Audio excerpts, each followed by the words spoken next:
Don't forget to like, share, and subscribe. Big congrats to Free on her new Amazon Music station. Support. What's up, y'all? I'm your host, Miss Free, and you are now tuned into Rap Rotation Rewind. That's right. This is my new DJ Mode station on Amazon Music, where we play nothing but hip hop 24 hours a day. So stay tuned in. Stay right here. We're going to keep it popping. Let's go. What's going on, good people? It's your boy Jay Snipes, aka the podcast of the people, back with another episode of Generation Motivation, the podcast. Hey, as always, I have to start off with this. Thank you so much for once again tuning in to another episode. Thank you for all the love, support, continuously sharing, subscribing, so it definitely does not go unnoticed. Also, what's not going unnoticed is my guest to my left. This gentleman, we talk about slashes. I'm gonna give one slash because he has so many. I'm talking about like high profile slashes. So I'm not. Hey, you know what? So first backstory, this gentleman is family, you know what I'm saying, first and foremost, so much love from that respect. Secondly, he was actually the third guest on the podcast, season 1, episode 3. We're talking August of 2021. So, I have Lieutenant Commander Gideon Esuzor. Hey, welcome back to Generation Motivation, the podcast. Cousin, thank you. Thank you for having me back. I appreciate you. Hey, first and foremost, how's the fam doing? How's the wife and kids? Everyone's doing good? We're good, man. We're good. 18 years in, and is getting better and better every day. So, hey, you knew it was recorded, so you knew you had to think about what you were gonna say. Make sure. Hey, look, is it 17 years? Is it 18? Well, I'm saying, nah.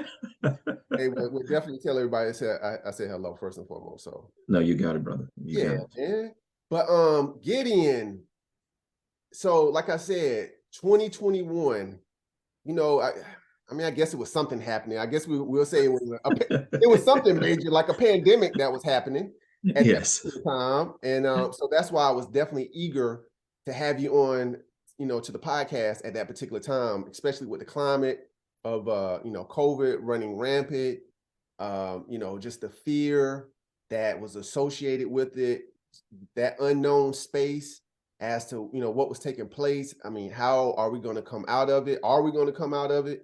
And you gave just some great information, wealth of knowledge, during that time frame. Mm-hmm. So, and just kind of give a quick backstory of, how you got into this public health service space. Like I said, you're a lieutenant commander, and I'll let you also tell a little bit more about, your background, just to kind of bring us up to speed. And we'll touch on the, tidbits of that first podcast interview as well. Of course. So my background actually is in critical care nursing. I started my career at the great Grady Hospital. Yes. Yeah. Hey, there you go. Yeah, that was 2007. I started in the ER, believe it or not. And then I did some time in the ICU.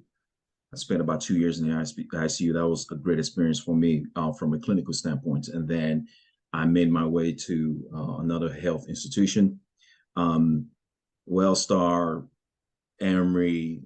I did ICU, CCU, electrophysiology, and then developed some interest in the military. So I joined the Air Force. I was a flight nurse in the Air Force. I stayed in the Air Force for about 6 years. And then a friend of mine introduced the United States Public Health Service to me. And I love what it stood for, because it wasn't about, going to war. It was more like public service, right? So, we say we wage war against disease. That's what we do. Yeah. So, we are under the leadership and guidance of the Surgeon General. So everything we do, is evidence-based, science, is health, and that piqued my interest, and I joined. I've been in now for going on 6 years. They said I'm a lieutenant commander, and I'm currently stationed at the Defense Health Agency in the Washington, D.C. area. And that's my story. That's your story, and you sticking to it. and I'm sticking to it. And building upon it. So just in regards to, I guess, that public health sector. So what was it about that sector that really, I guess, kind of sparked interest? Was it something, younger? I mean, it's something in your youth that said, you know what, when I come of age, I definitely want to make sure I give back, because that's the ultimate service. We're talking about community service and giving back to the community. When you're able to help people with their health, because health is wealth, that is the ultimate service, being able to help those in the community with their health. So what in your background kind of led you down that path?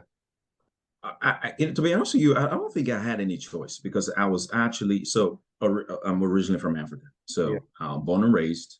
And my mom told me this story about, I think it was about 7 years ago. She said, I was actually delivered by a nurse on the way to the hospital. So yeah, she couldn't make it to the hospital. And I was like, hey, I got to come out. And the nurse actually helped deliver me. And she ended up not going to the hospital. She took me straight home. Right. So, yeah. So the interesting thing is, it's almost like I somehow had to be part of nursing or healthcare somehow.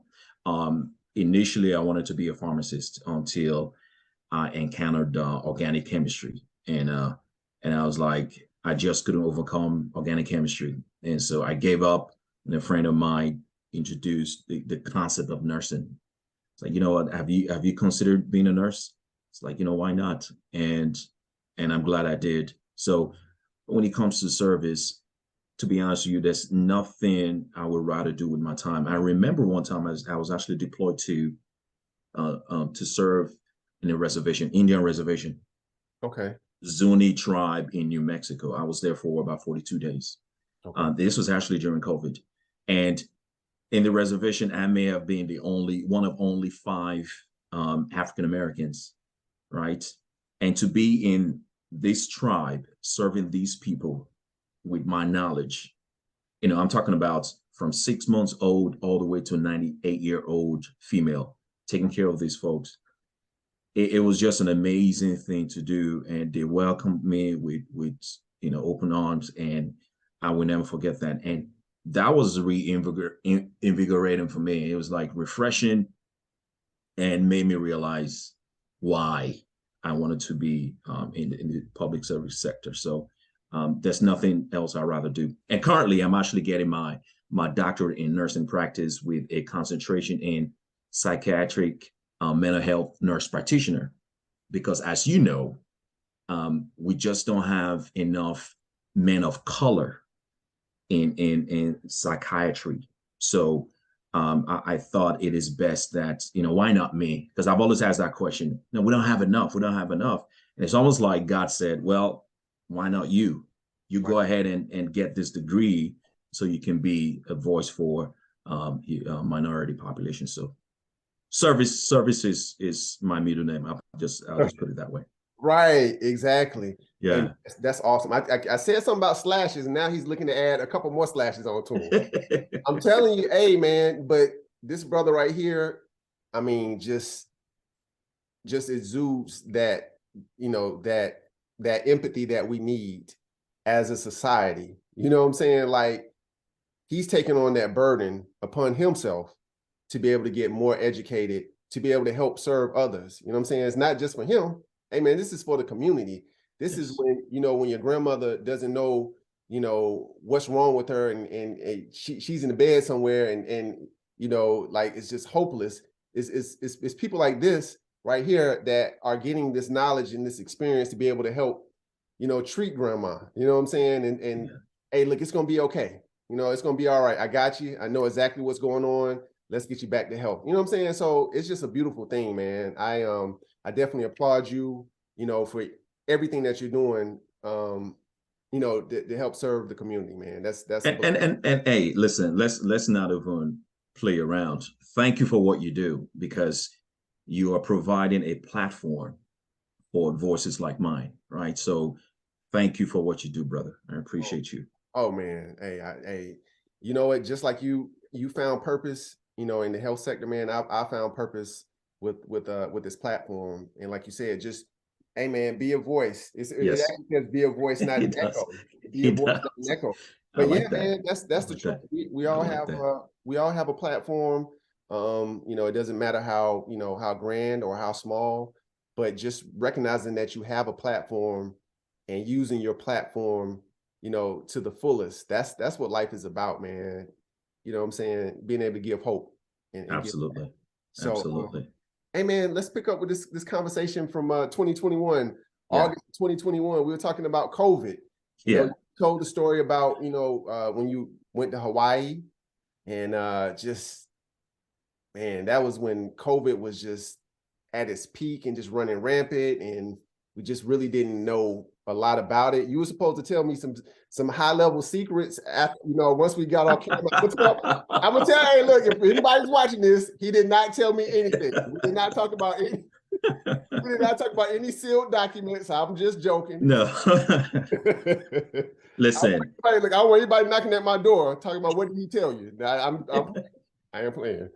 But so August, that was once again, that was August of 2021, that we talked about it. But so now we're in this space in 2023.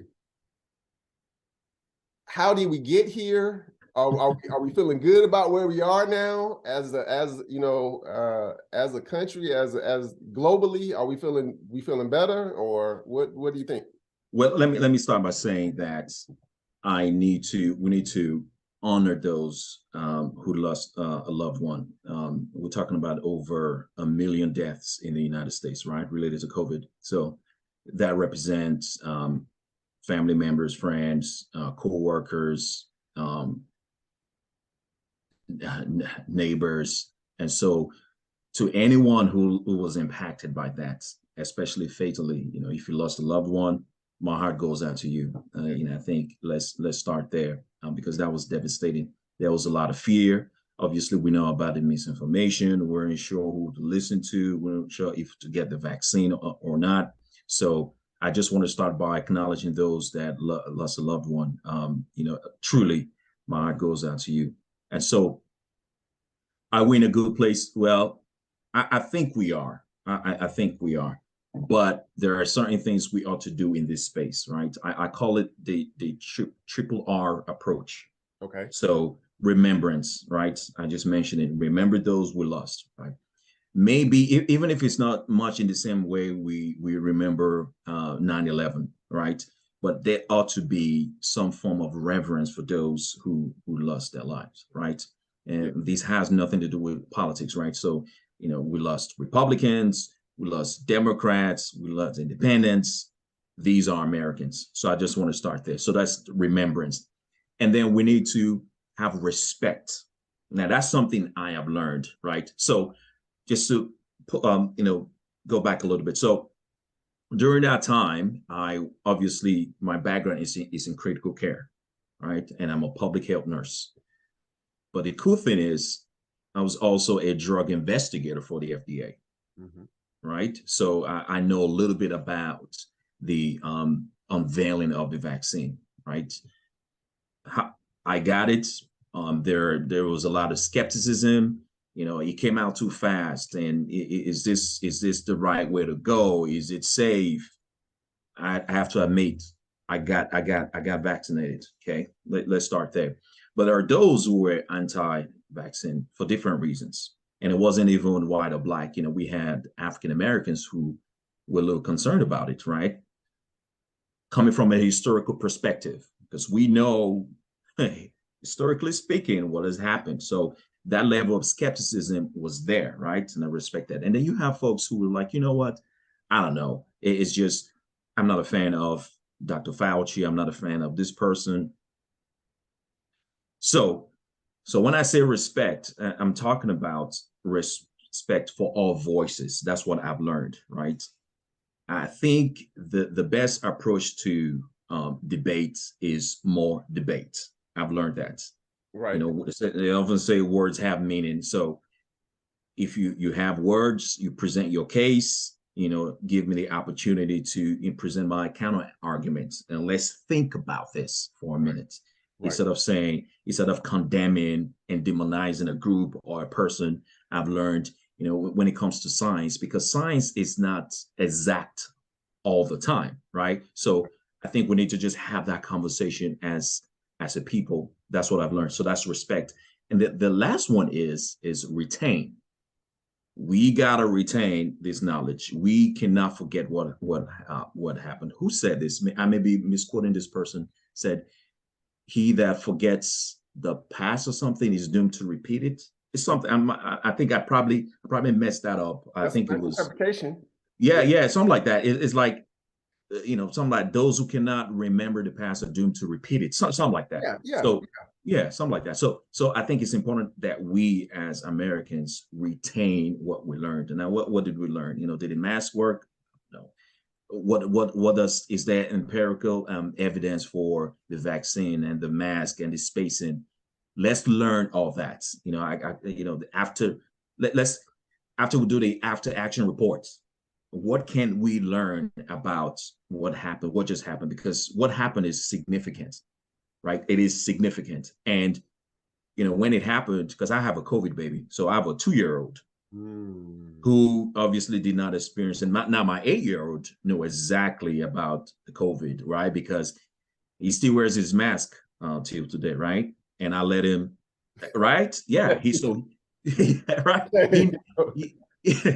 So he knows about COVID. Now my 2-year-old doesn't. So when I say retain, when he's of age, he needs to know about this thing called COVID and how devastating he was, right? Because again, if we cannot remember, then we're doomed to repeat it. And I think it is human nature to sort of forget the past, right? I think it has to do with that post-traumatic stress disorder effect. It's like, that was so traumatic. I'm trying not to remember that. Out of mind. That was crazy. So I don't want to remember that. But in this case, we have to retain the knowledge. We really do. So, well, I call it the triple R approach. Triple R. I love it. Yes, I love it. And and as a matter of fact, when you speak on, what did we learn? Not just the scientific aspect of it, but boy, just, as a whole with society, how, we learn about how information can either hurt or harm us. Yes. We learned about, when we have our backs against the wall, like how we will react.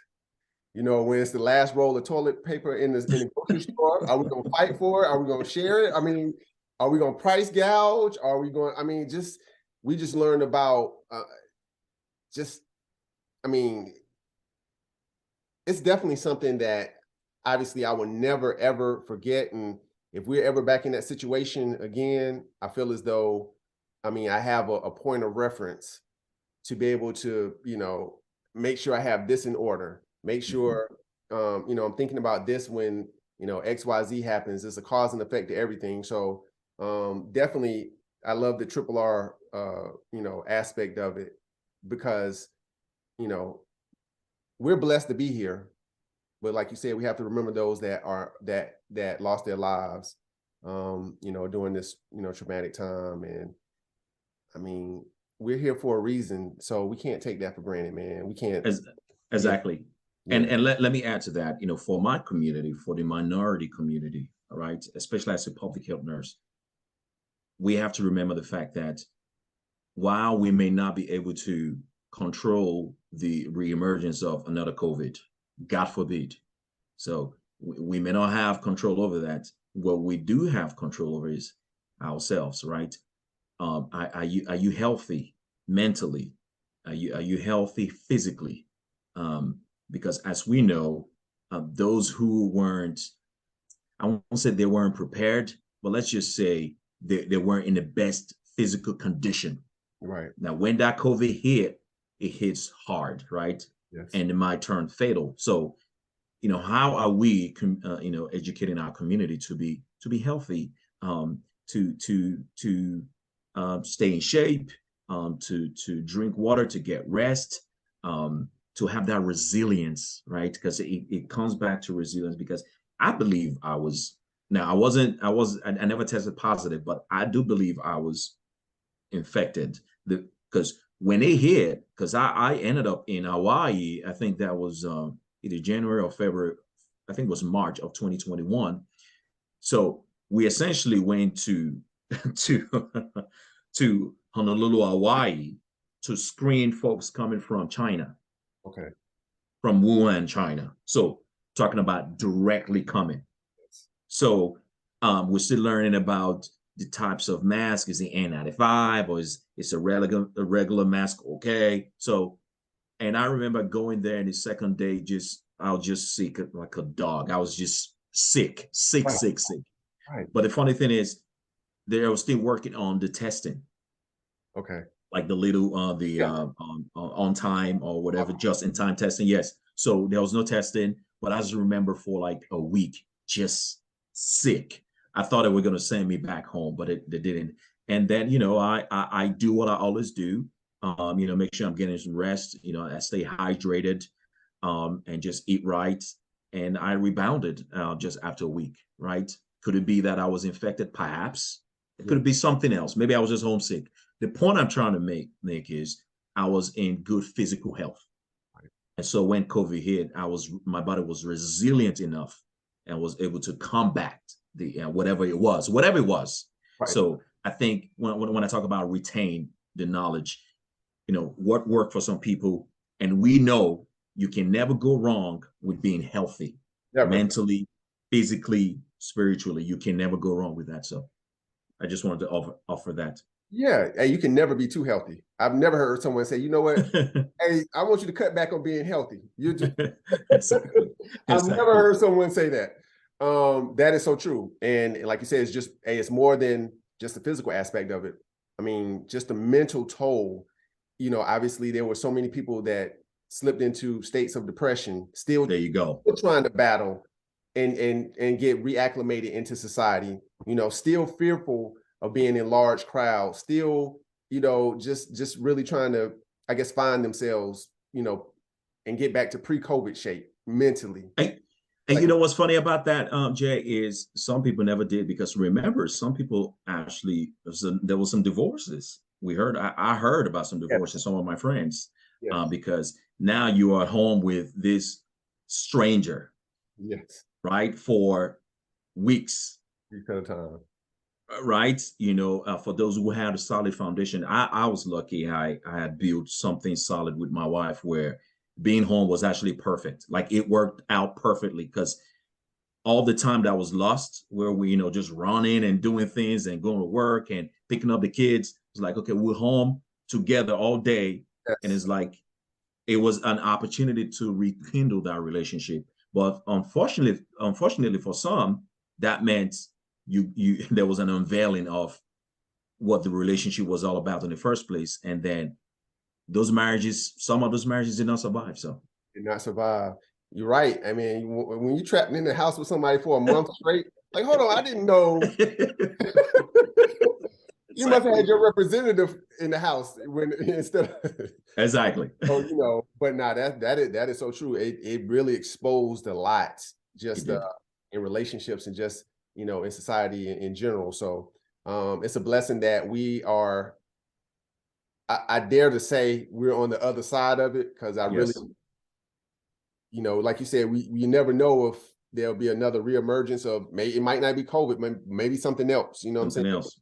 But right now, I feel like we're in a good space, and it's just a blessing to be able to be on the side of it, man. So can never take that for granted. Absolutely not. I was going to say, with the points and the tidbits and how well versed, you should actually do a podcast. I was thinking of it, man. I was thinking. You know what? Huh? Listen, you read my mind. So listen. Did I? Okay. So I'll say for the past year and a half, I've had this yearning to use my voice, because let me tell you something. Whenever I go to bed at night, what one of my biggest fears is to die with all this knowledge. Mm. Let me tell you something. I am fearful of that. Like just to die with all this experience. Now you think about, I said ER, ICU, CCU, PACU, flight nursing, electrophysiology. I mean, I did all that. Deployments, Afghanistan, Qatar, Zuni, Hawaii, all Yeah. this experience. I mean, even for my agency, I actually recruit and place mental health clinicians at different military treatment facilities across the country. Yes. So I'm constantly on the phone, recruiting psychiatrists, psychiatric mental health nurse practitioners, social workers, psychologists, speech language pathologists. So I'll just say this: I'm in the information space. So I'm on the phone. They're giving me discussing experience about different regions from Alaska to Hawaii. So my fear is dying and not being able to share all that information. So finally, I decided why not launch a podcast, because that is probably one of the best platform to share your knowledge with the world. So that's what I did. So my new podcast is the Nurse Gideon Angle. Yes. Launch date is May 22nd. Yes. Basically, it's going to feature commentary and discussion about, first of all, everything nursing, right? And then there's going to be communication about the healthcare community. And believe it or not, as nurses go, so goes the healthcare community, because we are the largest, right, group in any healthcare system. Okay. So this podcast is for nurses, it's for registered nurses, licensed practical nurses, licensed vocational nurses, it's for nursing students, it's for family members of nurses, and it's for everybody, because believe me, you want to know what is going on in the lives of nurses, because we interface with you way more than doctors and pharmacists do, right? So I'm excited about this podcast, the Nurse Gideon Angle, and hopefully I can get some listenership. Yeah, man. Hey, and of course, Generation Motivation is definitely going to support. We definitely going to support and make sure Thank you, brother. all Thank of you. our listeners and subscribers tune in, man, because I will go out and on a limb and say that fear that you have is actually a blessing. Sometimes we don't want to have fear. We always want to be like we're prepared and we have everything in order, but to have a fear like yours, which is I am afraid of not sharing this wealth of knowledge I have, that is a blessing, because so many people are going to benefit from you sharing and from you having that fear, from you wanting, to see other people succeed and Yes, feed them information, man, and using yes. your platform in that manner, man. That is truly a blessing. I wish there were a lot more people scared like that. Right. And I've said this. Oh, go ahead. No, I was going to say, I heard someone say, I don't remember this person. It said the best real estate, right, is actually the cemetery, Yes. because that's where a lot of dreams and talents and issues and ideas and everything. they're just buried. They're just buried. Buried. It's a Yes. like it's a treasure. Yes. With so many people having these ideas, man. Yeah. But it's great that you not only have that fear, but you're acting, acting on that fear too.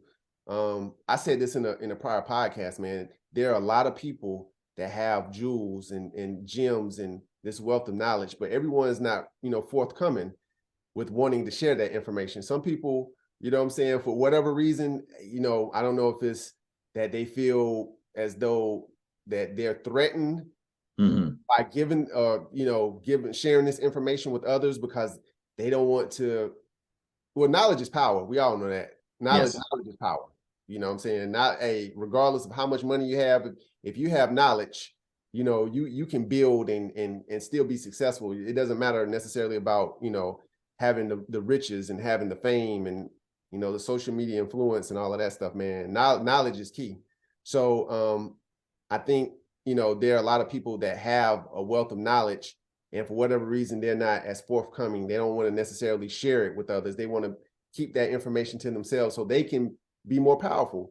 But, you know, I think it's honorable for you to take on the burden of sharing all this information, you to take on the burden of starting a podcast and giving a platform to others as well to educate the, you know, the population, because we all know when that health sector, when you get sick, boy, fear instantly hits you. I don't care how strong you are, I don't care how much money you have, you know what I'm saying? I don't care what you know, what position you are in your company.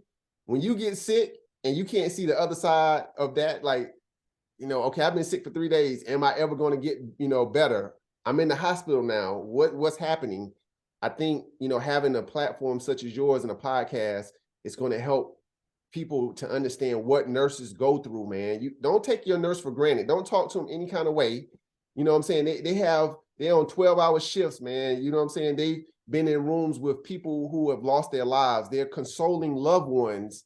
You know what I'm saying? And so not only are they, you know, physically helping you, but they're also, you know, mentally and psychologically helping you as well, just to kind of ease your nerves. And so, I mean, hey, man, you're going to do great things, man. You're going to do great Thank things. you. Yeah. Thank you. What were you about to say? I felt like No, I was just going to say, I'm just going to add to that. Like, I remember as a nurse, taking care of a patient and then losing that patient towards the end of my shift, and then having the resilience to take care of, it's called post-mortem care, where you essentially prep the body for the family members to come in. So you do that, and the family comes in, and you're going to rise next door to take care of your other patients. Mm-hmm. So it's like you internalize all that stuff, but it doesn't weaken you. You just go, you know what, I have to find some strength because that other patient needs me. So yeah, so we're going to be talking about that in the podcast, and thank you for giving me the opportunity to share that information. Yeah, man. Yeah, definitely. That's tough.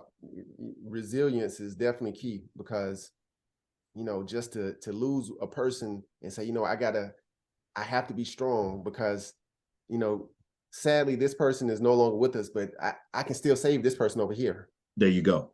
You know what I'm saying? So, man, Gideon, you know what? We could talk forever. You know it. You know it. And, you know, since you're talking about the mental health space as well, I might have to have you back on. Absolutely. Yeah, because, you know, with us coming into Mental Health Awareness Month, like last year I had a specific episode that was dedicated to mental health awareness and had a nice platform.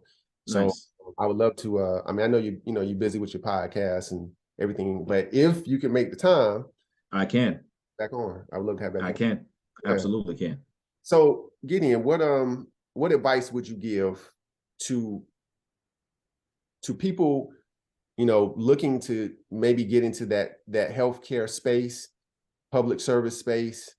What would be, I guess, one key nugget of information that you want to give that person? You will never regret it. You will never regret it. Like when my time is done on this earth and I'm laying down on my deathbed, I can look back, and perhaps God will give me the grace to see the faces of the patients that I've touched, the people I've touched.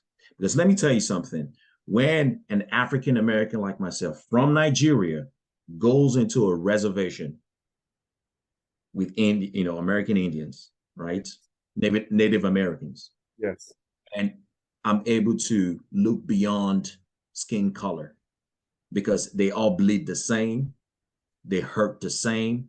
Now the expression might be different, but that pain, like, is all the same. To be able to provide my service that I had to work very hard for and give it freely to these people, lovingly to these people, that is perhaps one of the highest level of service. Now, I'm not going to put it at the same level as one of my idols, MLK. Never. Okay.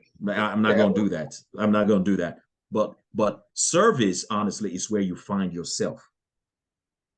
When you serve people, when you lose yourself in service, right?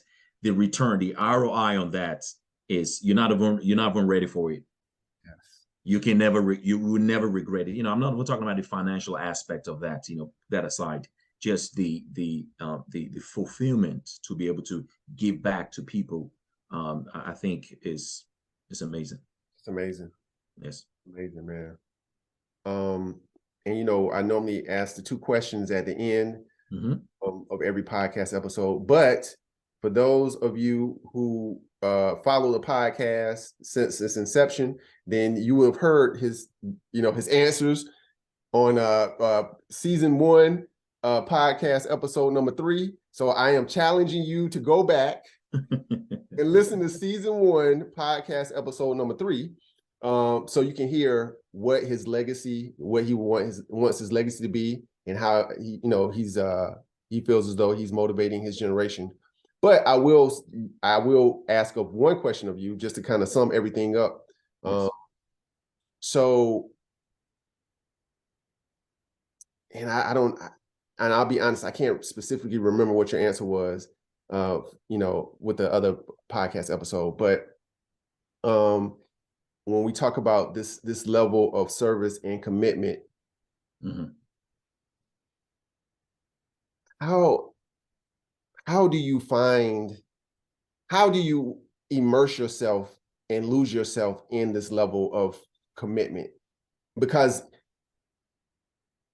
your level of commitment is a lot different than someone that says, I'm a volunteer, as a parent volunteer over at the school for the play, to bring some treats for the kids. And I'm not saying that to diminish that either, because that's necessary as well. But for how do you find it within yourself to continue to put this burden upon yourself that this is something that I have to do? This is not for I don't feel like it's something that you just want to do, even though I know you want to, but it's like it's ingrained in your heart. How do you feel as though you just continue to put the burden on yourself?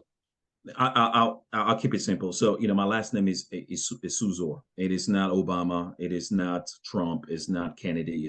I'm a no name. I'll put it that way. So, but my name is going to last, right? And it's going to last for my children. But secondly, I'm a representation of what it means to come from nothing. And that is important, because I'm trying to let people know you don't need a big name, to have significance. So that is where that comes from. That yearning to do more comes from. Hey, you know what? I couldn't say it in any articulate than that, because that's exactly what I feel. You know what I'm saying? I feel like that should really be the thread that keeps all of us together as one. Yes. So to be able to give back and to leave a lasting impression and leave a legacy that we will be proud of. So, yes. Gideon, we are running short on time, man. I want to thank you as always, for everything that you do in the community, man, and just continue to be a blessing to each and every one that you touch, man, because you're definitely making a lasting impression and making an impact in your community. So we definitely appreciate you. Thank you, brother. Thanks for having me. Yes. And to you, the listener and viewer, thank you once again for tuning into another episode of Generation Motivation, the podcast. Hey, follow this man's lead. You know what I'm saying? Do it selflessly. Give back to your community and make a lasting impression. It doesn't matter about how much money you have. It doesn't matter about your social media influence. It's all about having a heart and a desire to do so. Hey, until next time, I'm your host, Jay Snipes, aka the Podcast of the People. I'll holler. Don't forget to like, share, and subscribe.